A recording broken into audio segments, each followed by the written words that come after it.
Por favor, volte para o capítulo 4 da carta de Paulo aos Efésios. Como vocês sabem, Paulo escreveu esta carta quando estava preso em Roma, a sua prisão chamada prisão domiciliar.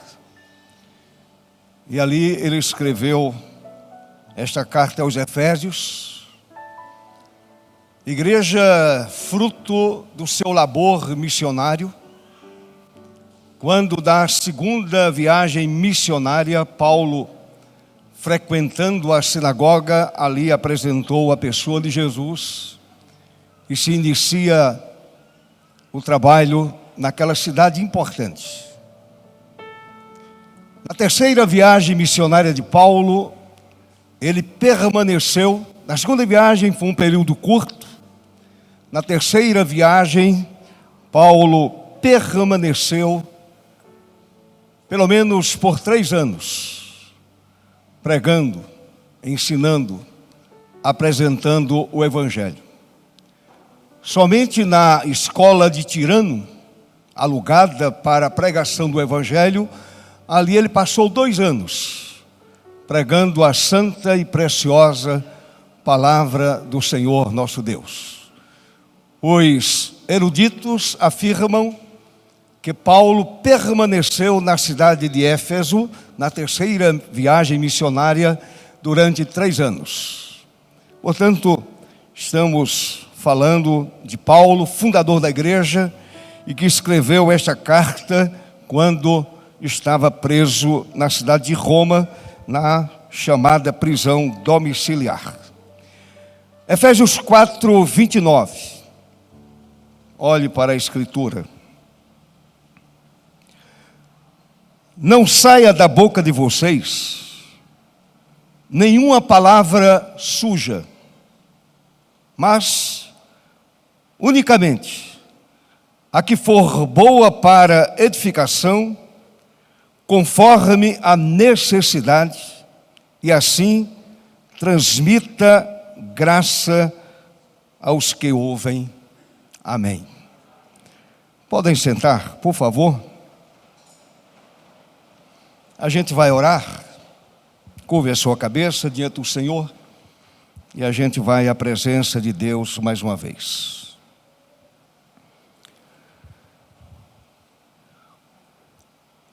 Obrigado, Senhor, por esta manhã de domingo, primeiro dia da semana, dia do Senhor, e nos alegramos neste dia, louvamos a Deus nesse dia, glorificamos o nome do Senhor, neste ambiente reservado ao culto público. E rogamos ao Senhor a sua doce assistência através do Santo Espírito que em nós mora, em nós reside. Porque, segundo a palavra, o nosso corpo é templo do Santo Espírito de Deus. Senhor, continua falando conosco, como tens falado desde o início do culto, através da leitura bíblica, dos louvores apresentados, e quando louvamos a Deus, a nossa vida é edificada.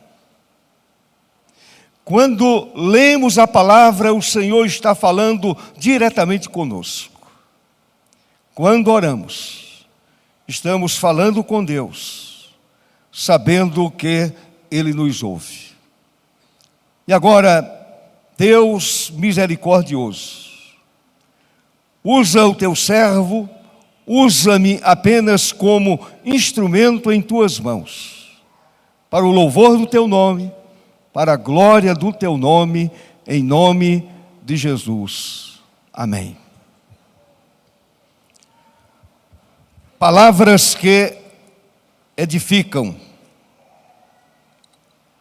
É o tema desta palavra nesta manhã de domingo.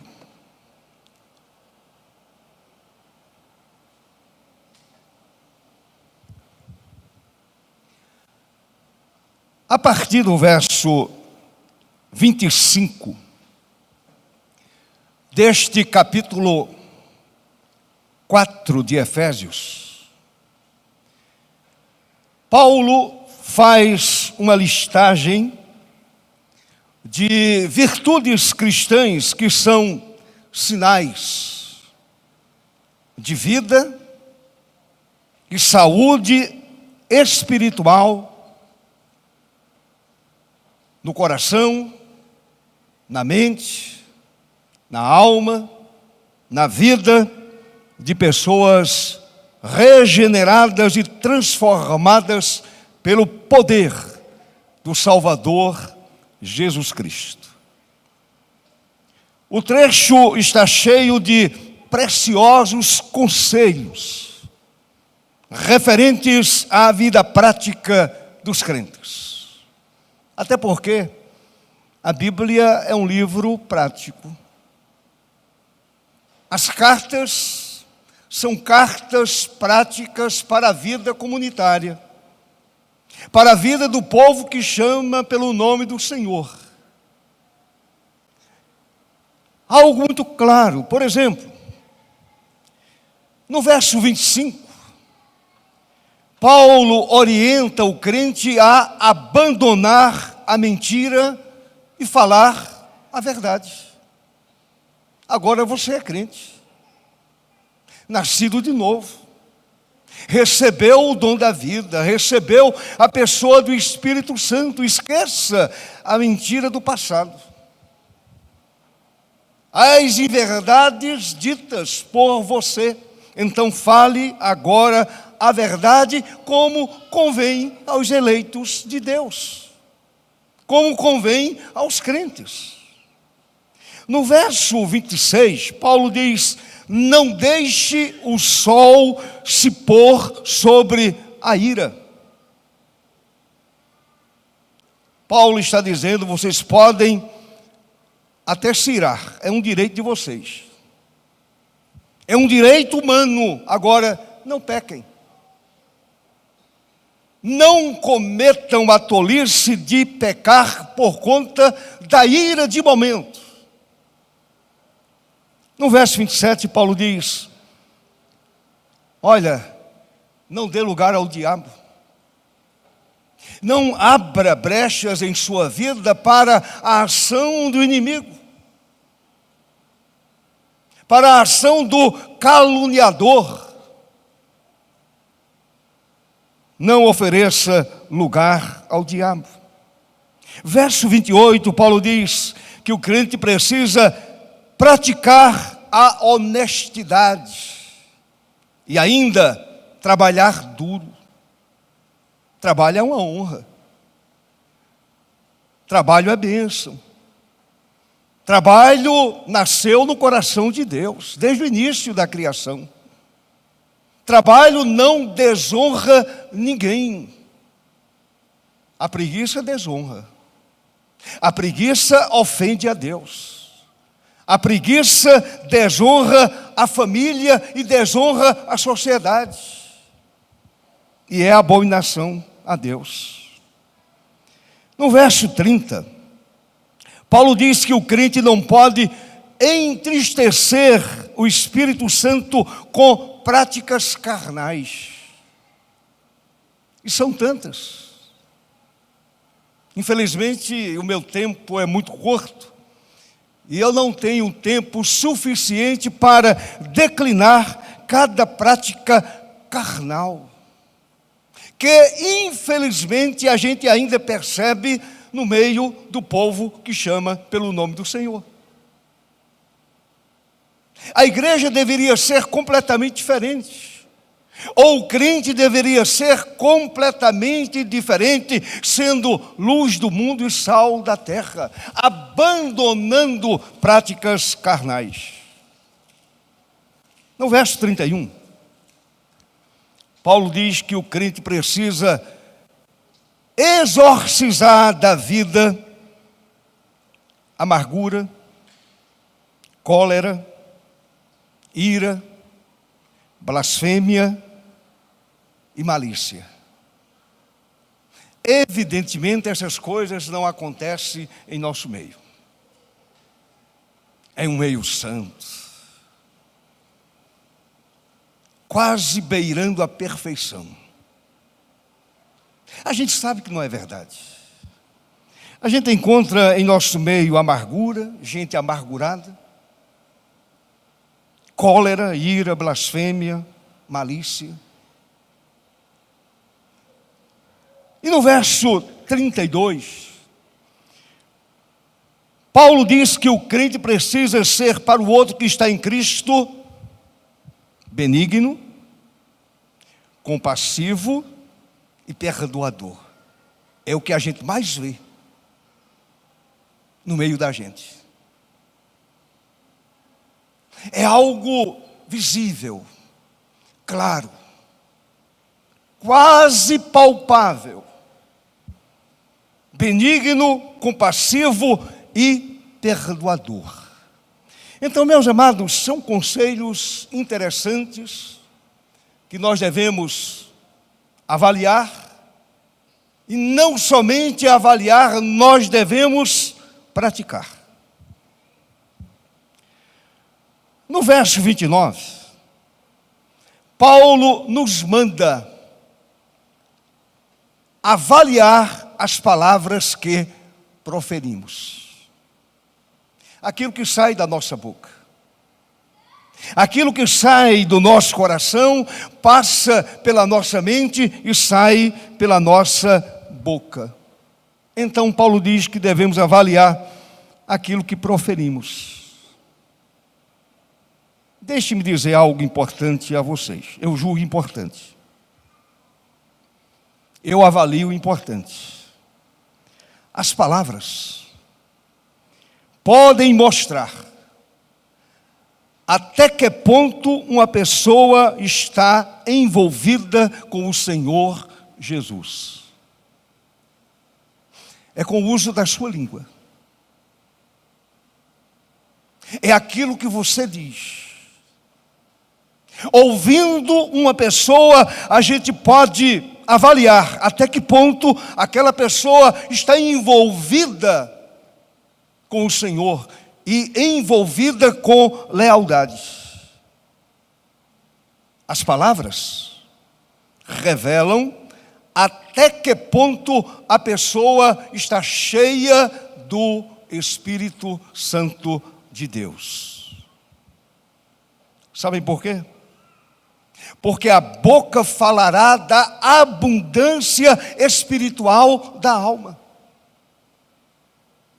Se a vida é cheia do Espírito Santo, a palavra será sempre temperada, abençoadora.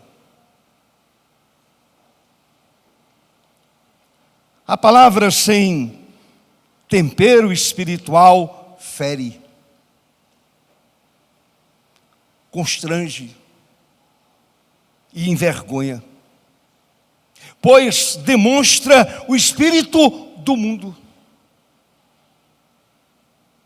O espírito que atua na vida, no coração e na mente dos filhos da desobediência. Daí a razão da exortação paulina: não saia da boca de vocês nenhuma palavra suja, mas unicamente a que for boa para edificação, conforme a necessidade, e assim transmita graça aos que ouvem. Louvado seja o Senhor. Não saia da boca de vocês nenhuma palavra deturpada, nenhuma palavra torpe, nenhuma palavra suja. Use a língua para transmitir graça, bondade, favor, misericórdia, graça. No livro Avalie Sua Vida, o autor, ele diz que devemos avaliar a nossa vida sob a perspectiva de Deus. Avaliar a nossa vida sob a perspectiva de Deus. O autor diz que podemos avaliar se as nossas palavras edificam ou não.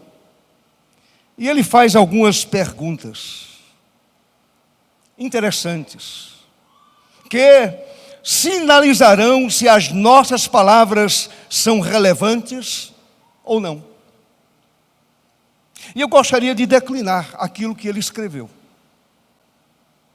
Edificou a minha vida, abençoou a minha vida, me despertou em algumas áreas, e eu quero, nesta manhã, trazer para vocês rapidamente o que ele diz.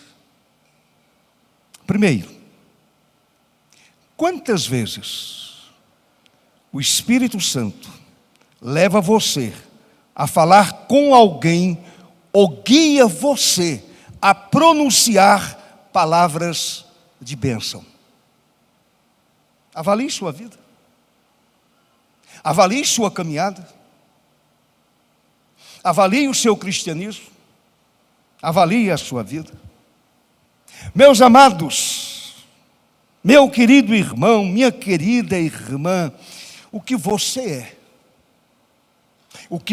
é, se revela constantemente pelo que você fala. A boca é o microfone da alma. É o microfone do coração. O que você é se revela constantemente pelo que você fala. Escute. Se você é uma bênção nas mãos de Jesus, seja também uma bênção para os outros. Se a sua vida é uma bênção nas mãos do amado Mestre, seja, meu querido irmão, uma bênção para aqueles que o cercam. A palavra diz: "Se tu uma bênção". Foi a palavra dita por Deus a Abraão: "Se tu uma bênção". E isto é mandamento. O mandamento foi dado ao pai da fé, foi dado a Abraão. Este mandamento continua em evidência para a minha vida e para a sua vida. O Senhor está dizendo a mim e a você nesta manhã: sejam bênção. Eu e vocês sejamos bênção. Se tu uma bênção. Quantas vezes você tem sido uma bênção quando fala? Avalie sua vida. Avalie o seu comportamento. Quantas vezes você tem sido uma bênção quando fala? Observe o texto de Paulo. Não saia da boca de vocês nenhuma palavra suja, nenhuma, mas unicamente a que for boa para a edificação. Se divide, não é boa. Se cria contenda, não é boa. se deságua num sentimento de separação, é diabólica. Não é cristã, não é bíblica. Não pertence ao Senhor. Não saia da boca de vocês nenhuma palavra torpe, e sim unicamente a que for boa para a edificação, conforme a necessidade de quem? Do ouvinte, de quem ouve. Abençoe, meu querido irmão, com suas palavras, aqueles que te procuram. Abençoe, meu irmão. Permita que Deus use a sua língua para a glória dele. Segundo, observe, até que ponto, em termos de porcentagem, suas palavras são amorosas, úteis e encorajadoras para outros? Até que ponto? Quando Moisés compôs o seu cântico espiritual, registrado no capítulo 32 de Deuteronômio, Moisés escreveu assim: coteje a minha doutrina, isto é, a minha palavra, a minha fala, goteje a minha doutrina como a chuva, destile a minha palavra como o orvalho, como chuvisco sobre a relva e como gotas de água sobre a erva. Amém, meu irmão? A palavra de Moisés, orvalhada pela graça que emana do trono de Deus, do Deus Altíssimo, abençoou e continua abençoando a tantos quantos leem seus escritos. E mais ainda, nós como servos do Deus Altíssimo, devemos também abençoar com a nossa língua aqueles que nos ouvem. Escuta aqui, meu irmão. Nossas palavras devem ser, sabem o quê? Bálsamo suave. Bálsamo suave, conforme a necessidade de cada alma que sofre com as agruras da vida. Portanto, tem muita razão Paulo quando diz: não saia da boca de vocês nenhuma palavra suja, mas saia uma palavra orvalhada pela graça, uma palavra que destila mel, que apresenta graça, que apresenta misericórdia. Uma palavra que seja apresentada como bálsamo suave para aliviar as dores da vida. Não saia da boca de vocês nenhuma palavra destemperada, nenhuma palavra suja, e sim a palavra que transmite a graça de Deus aos que ouvem. Meu querido irmão, ame e encoraje seus irmãos em Cristo, usando o dom da palavra.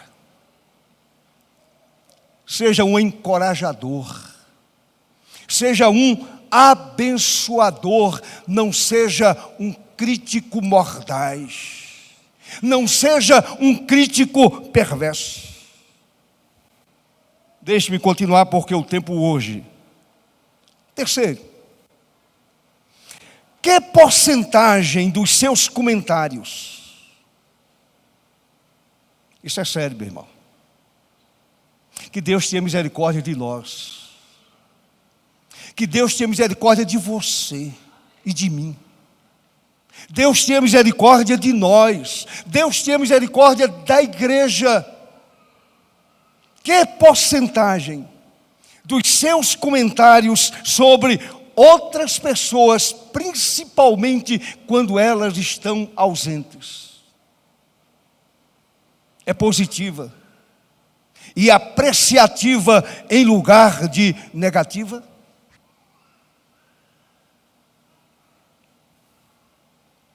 Avalie sua vida, meu irmão. Avalie sua vida. Na carta aos Colossenses, Paulo ensina, lá no capítulo 4, a vossa palavra, ou a palavra de vocês, seja sempre agradável, temperada com sal. Na ausência e na presença. Toda ausência é atrevida. E a gente se encoraja para falar do outro exatamente na ausência. A gente não tem coragem de questionar olho no olho. Misericórdia. Misericórdia. Portanto, devemos usar nossa boca para a edificação de muitas vidas que se aproximam de nós. Meu querido irmão, você pode se lamentar muitas vezes por ter pronunciado uma palavra negativa ou indelicada, mas nunca por ter pronunciado uma palavra apreciativa ou bondosa. Quantas vezes eu já me arrependi de palavras por mim proferidas, depreciativas, que não tinha o selo da bondade, não tinha a marca da bondade, e o Senhor me cobrou e continua me cobrando, e o Senhor continua cobrando a igreja, cobrando a mim, cobrando a você, se de fato você é crente.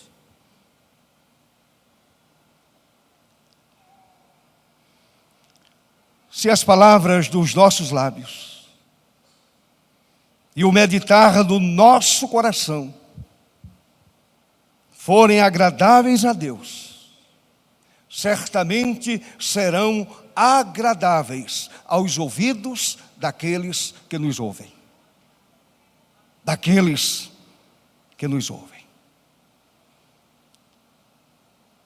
Não saia da boca de vocês nenhuma palavra depreciativa, nenhuma palavra negativa.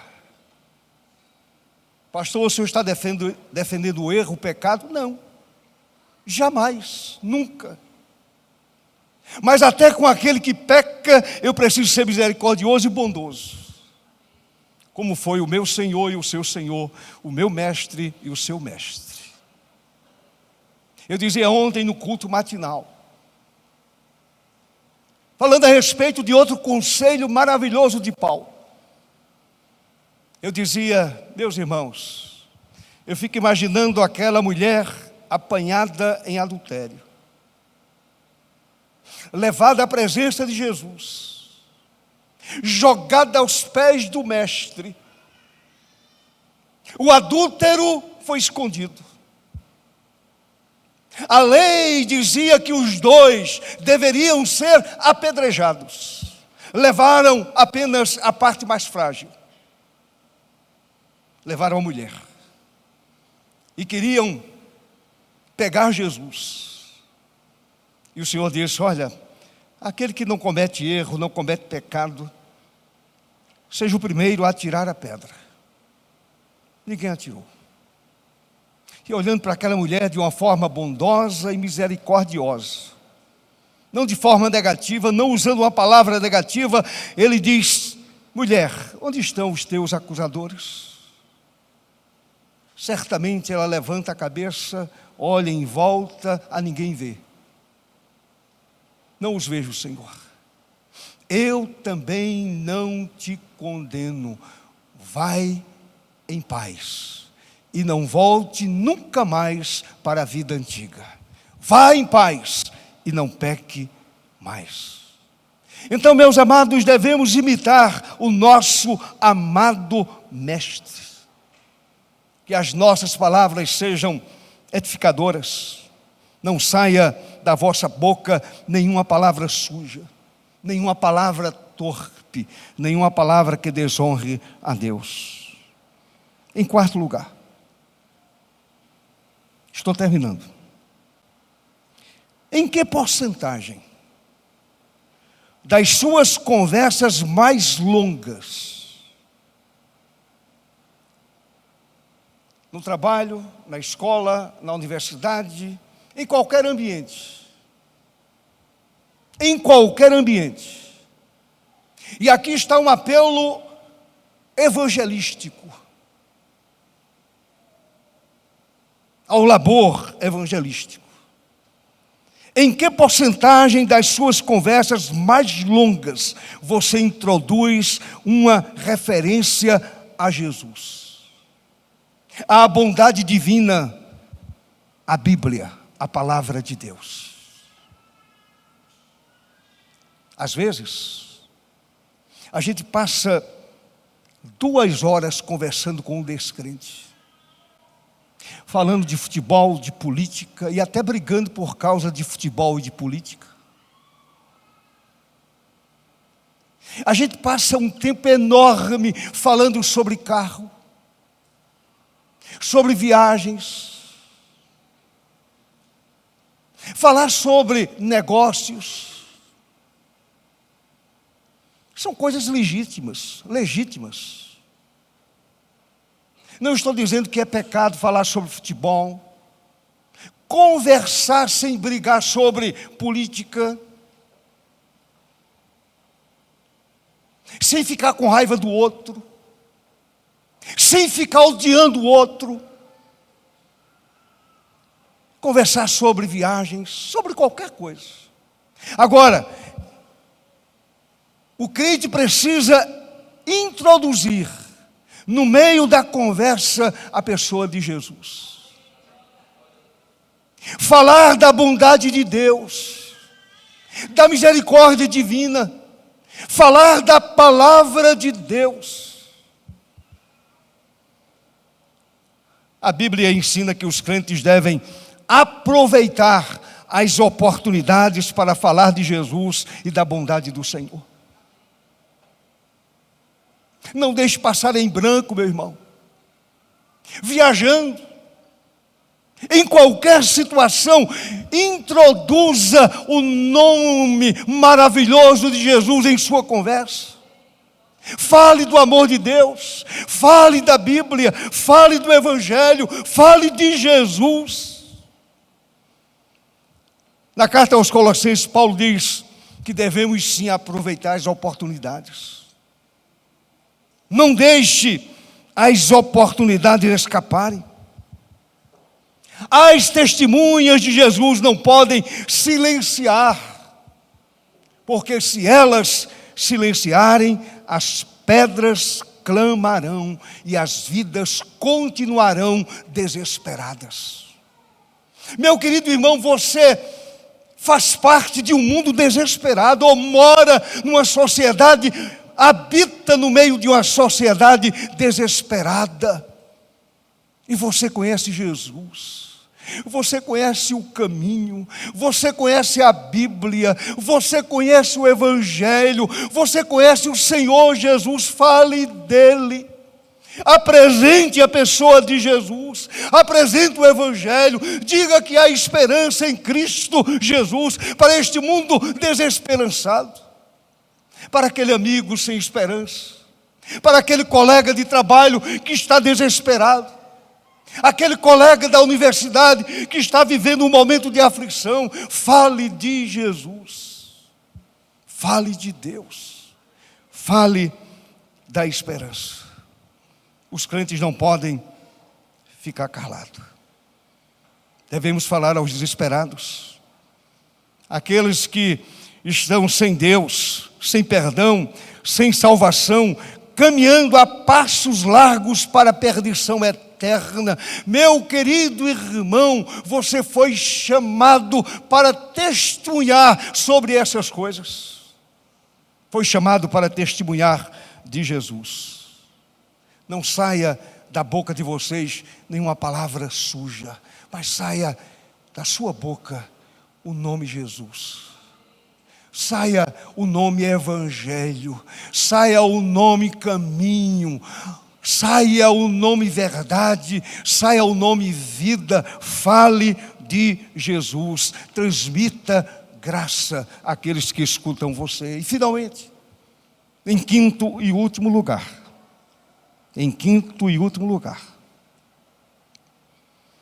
as suas conversas revelam você como uma pessoa agradável e sociável ou desagradável e antissocial. As suas conversas revelam você como uma pessoa cordial, que constantemente dispensa bênçãos, ou como uma pessoa que espalha tristeza e desequilíbrio emocional, afastando a todos do seu convívio.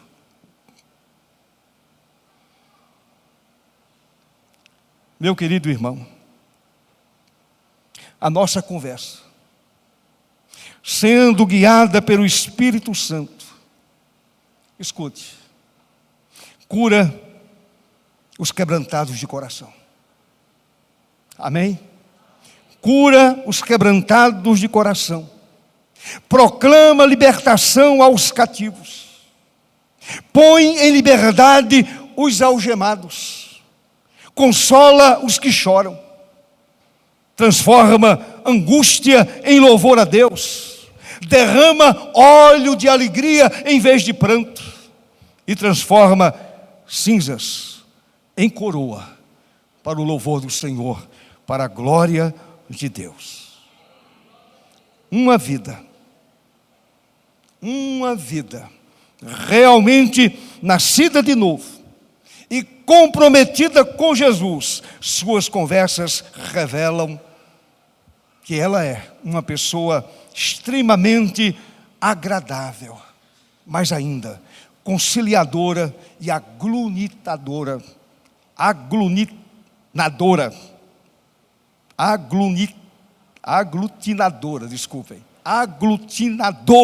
saiu.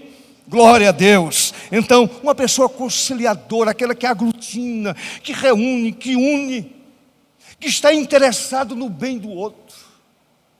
Uma pessoa aglutinadora. Não saia da boca de vocês nenhuma palavra suja, nenhuma palavra torpe, e sim unicamente a que espalha cordialidade e bênçãos, em nome de Jesus. E eu encerro dizendo, meus irmãos, que as nossas conversas sejam, de fato, edificantes, animadoras, cheias de fé e esperança, posto que as pessoas estão nos avaliando desse modo, e o Senhor Jesus também vem avaliando as nossas vidas pelas palavras que proferimos. E lembre-se, a balança de Deus é plenamente justa. Plenamente justa. E o Senhor está avaliando a minha vida e a sua vida. Avaliando a minha palavra e a sua palavra. Portanto, não saia da boca de vocês nenhuma palavra suja, nenhuma palavra torpe, e sim unicamente a que for boa para edificação, conforme a necessidade, e assim transmita graça aos que ouvem essa palavra. Deus abençoe a sua vida. Deus tenha misericórdia de nós. Deus tenha misericórdia de mim. Deus tem misericórdia de você, meu irmão. E se você é apenas um religioso, nesta manhã, em nome de Jesus, se volte para Ele e seja uma bênção nas mãos do Senhor e para a glória do Senhor Jesus. Amém.